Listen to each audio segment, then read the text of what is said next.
જય શ્રી કૃષ્ણ, તમારું સ્વાગત કરું છું કાજલના રસોઈ ઘરમાં। તો આજે આપણે બનાવવાના છીએ ઉપવાસ માટે સ્પેશિયલ એવો શક્કરિયાનો શીરો। તો વિડીયોમાં એન્ડ સુધી બન્યા રહેજો અને જો મારી ચેનલમાં નવા હોય તો ચેનલને સબસ્ક્રાઈબ કરી અને બાજુમાં રહેલું બેલ આઇકન દબાવવાનું ભૂલશો નહીં। તો ચાલો આપણે બનાવી લઈએ ખૂબ જ ટેસ્ટી એવો શક્કરિયાનો શીરો।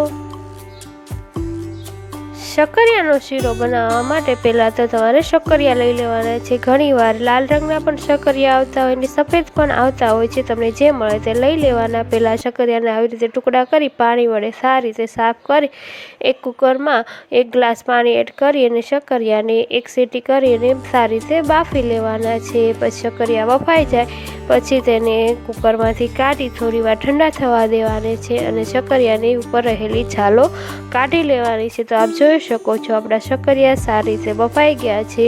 હવે શક્કરિયા થોડી વાર ઠંડા થાય પછી આવી રીતે તેની છાલો કાઢી લેવાની છે। ખૂબ જ આસાનીથી તેની છાલો નીકળી જાય છે। આવી રીતે આપણે બધા શક્કરિયાને સાફ કરી લઈશું। પછી ખમણીની મદદથી આવી રીતે શક્કરિયાને ખમણી લેવાનું છે એટલે એકદમ જ સરસ એવી સ્મૂધ આપણા શક્કરિયા થઈ જશે। તો આપ જોઈ શકો છો આવી રીતે ખમણવાથી સહેજ પણ આવી રીતે ગોળ ગોળ ટુકડા નહીં રહીને એકદમ જ સરસ એવો માવા જેવો ખમણ થઈ જશે। હવે એક બાઉલમાં એક વાટકામાં 1 વાટકો જેટલું દૂધ એડ કરી એમાં એલચી ઉમેરી અને તેને સારી રીતે ઉકાળી લેવાનું છે। તો આપ જોઈ શકો છો દૂધમાં ઉભરો આવે ત્યાં સુધી ઉકાળવાનું। એક બાઉલમાં આપણે 2 ચમચી જેટલું ઘી એડ કરીશું। પછી આપણે તેમાં કાજુ બદામ છે તેને સાતળી લેવાના છે। પછી આપણે તેમાં શક્કરિયા જે બાફા છે એનો છૂંદો એડ કરીશું। તેને ઘી સાથે સારી રીતે મિક્સ કરીને સાતળી લેવાનો છે। થોડી જ વારમાં તે આવી રીતે સતરાઈ જશે।